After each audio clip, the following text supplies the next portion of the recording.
Evan Giddings in, Larry Krueger in for Steiny and Guru here on a gorgeous Monday in San Francisco.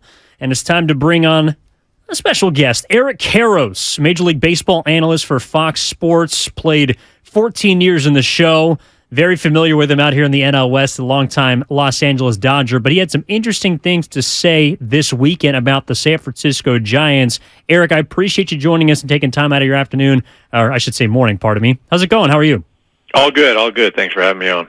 Well, Erik, I want to start with what you brought up this weekend, and it was, I believe, on the MLB Fox Sports pregame show talking about Shohei Ohtani's near future. At the deadline, could the Angels be moving him? Your answer was yes, but you went even further to say that you believe the San Francisco Giants are the team he could be going to. I got to ask you why and what you think that might take. So, yeah, the question was he going to be pitching or playing in the playoffs? And I said yes. And so then then I followed it up with, I'll even go a step further. I think it's going to be the Giants. So the thought on that is this is, again, only one person knows if they're going to trade him, and that's Artie Moreno.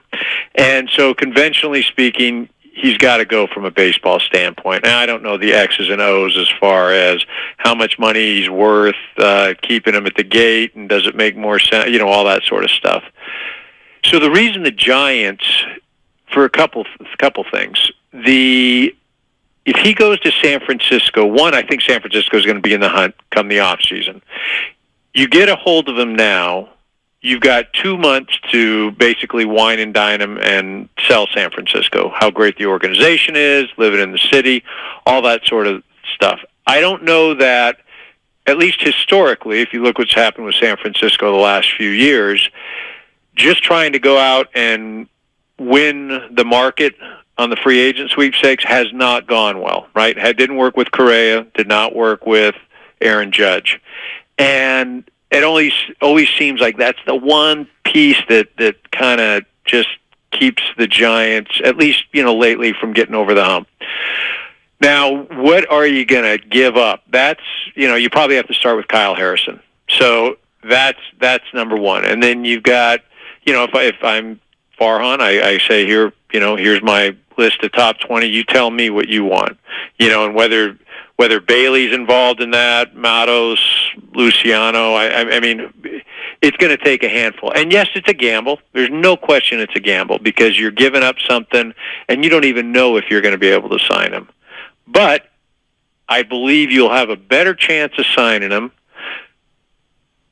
before he goes to the market. If he goes to the market and he doesn't have any experience with San Francisco, I think it's going to be tough to sign him. I don't know that there's going to be many teams in that market, and everybody kind of expects where he's going to go. So that's why.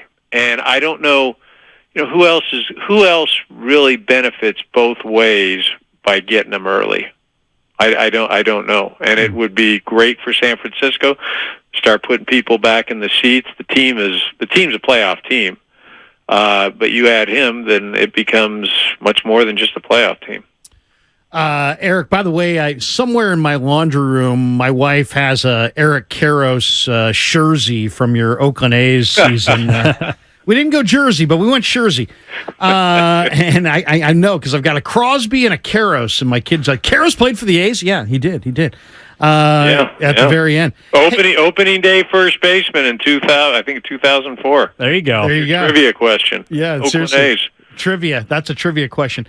What do you think the AAV is going to be on Shohei wherever he winds up? I mean, we know he's going to blow it out of the water. It's got to be 50, right? 50? It's got to be 50. But so when you say AAV, it just depends on whether or not, is somebody going to go a shorter term and, then the AAV gets pumped up, right? Or does he look for the years?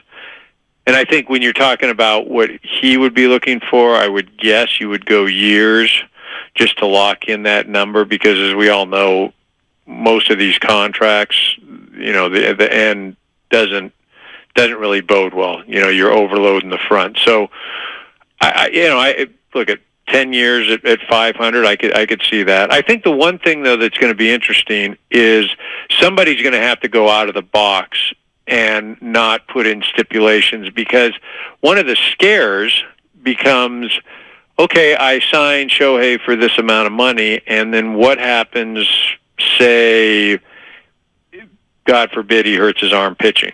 Well, you don't just lose him for pitching. You could theoretically lose him as a position player as well. So do you lose him for a year or two? Like, there's got to be some sort of protection, I would think. But there'll be some ball club that will kind of just waive that and just say, we don't care.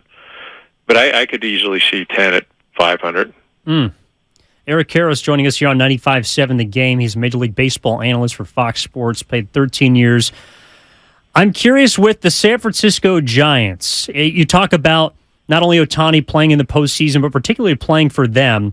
I understand it might be a risk, it might be a gamble, but if Shohei Ohtani does indeed join San Francisco this season, do you look at them as a legitimate World Series contender? Because in my mind, that's the payoff. That's what you're hoping for, is a championship. Even if then he walks, you got what you wanted. Right now, the San Francisco Giants are number one in the wild card, but they're a game and a half back in the Dodgers. The Atlanta Braves look like the cream of the crop in the NL.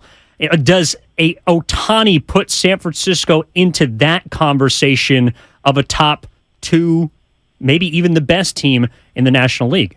Look, you just don't know. I still think San Francisco, regardless, needs something up the middle defensively, right? If Estrada is out, and you just don't know how long that's going to be, right?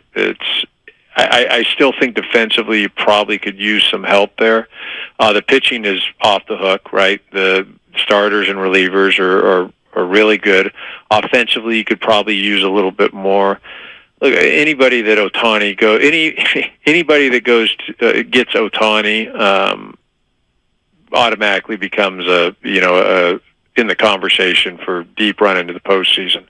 We saw last year anything can happen as far as, I think the Dodgers won 111 games and didn't get past the Padres, right? The Phillies, kind of sneak in and go to the World Series. So that stuff just becomes really a roll of the dice. And so, look, here's the thing: if San Francisco does go out and do something, which would probably be out of character for Farhan, right? Because he's done such a good job of building things. It's kind of been a workmanlike. Gabe Kapler's done a great job of managing this group. But the reality is San Francisco is clamoring for some sort of star, right? You need to fill the seats. You need to put, the marketing, all that sort of stuff. It was, for so many years it was Bonds, right? And then it became the World Series runs. And then back in, 21, you have the resurgence of Crawford and Posey and the guys having great years. And I don't know that energy is there right now, even though they're a very good team. But why? What's the allure of going out to watch the Giants, right? And that's one of the reasons why the Angels may not trade Ohtani, right? It just, they may not be in anything, or they're fading. But it's just like if you watch last night, people just go get in their seats to watch Ohtani hit, and then when he's not hitting, they're going to the concession stands or whatever. So who is that player on the Giants? I mean, Logan Webb, maybe. I don't know. And so that's somebody that they've tried to get, whether it was Correa or Aaron Judge, so close to getting him. So it's a risk. It's no question you're rolling the dice. And it's that question. Do you feel lucky? Yeah, it's going to be really interesting. You got Artie Moreno. The Dodgers are the team that's everybody's favorite to sign him in the offseason. I can't imagine Artie would ever move a guy like Ohtani to the Dodgers at the deadline. So then they're probably not a player. Let me ask you this from a player's perspective, Erik. The Giants had that kind of year where they're playing with the house's money, right? I mean, nobody expected them to be any good, and now here they are. It's late July, and they're right there. They're right there, and they probably feel pretty loose. What do you think is going to be the impact on them? Obviously, it'll be a positive impact if they get a player like Ohtani, but mentally, when suddenly you go from, hey, we're playing with the house's money, there are no burden of expectations, to, wait a second, there's huge expectations. Do you think that plays on their psyche at all? I don't know. I don't think so. Just because when we say there weren't expectations, I believe that. Look at Gabe. I had some games earlier this year at San Francisco. I've got them coming up against the Red Sox. Gabe 100% felt like that there were expectations and that the team was going to be competitive. Got off to a slow start just because of injuries. Farhan is one of the smartest in the game. Absolutely. There's no question about that. And so from a fan's perspective, you may look at the team, and if you don't know it really well, if you're a casual fan, you look at it and you go, okay, I get it, but I mean, they're not that good, are they? But you start breaking down things, and where they win, they win on the margins. I mean, you've heard it said 1,000 times. San Francisco puts a good player out or above average player out at every position. The pitching staff is excellent. That organization is as smart as anybody. They run games extremely well.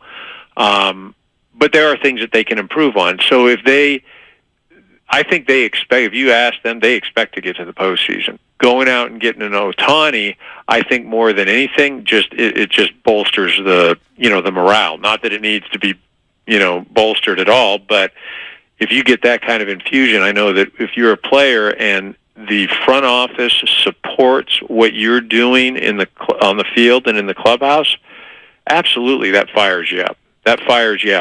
What is frustrating is, and I would say this, I would be surprised if San Francisco does nothing. The Ohtani thing would be, great for baseball. It would create a ton of storylines.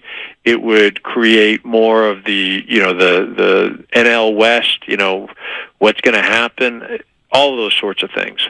But again, look at it. What are the chances of that happening? I'm not betting my life on any of that stuff, right? Again, only one person knows, and that's Artie Moreno, if they're even going to entertain stuff. But man, the San Francisco thing for me makes a lot of sense, just because, as you said, I can't believe Artie would ever trade him to the Dodgers. There's no way he's going to go in division to Seattle. The San Francisco thing, though, that they move him, I just feel like that's a place that makes a ton of sense. Erik Karros, thank you so much for shining some light on it, kind of expounding on your comments from the weekend. And like you mentioned, it's a gamble, but we certainly hope it's one that could benefit the Giants. So thank you for taking your time out for us. Absolutely, guys. Have a great day. Thanks, Erik. Major League Baseball Fox Sports analyst Erik Karros here on 95.7 The Game. That's him, and those are his comments.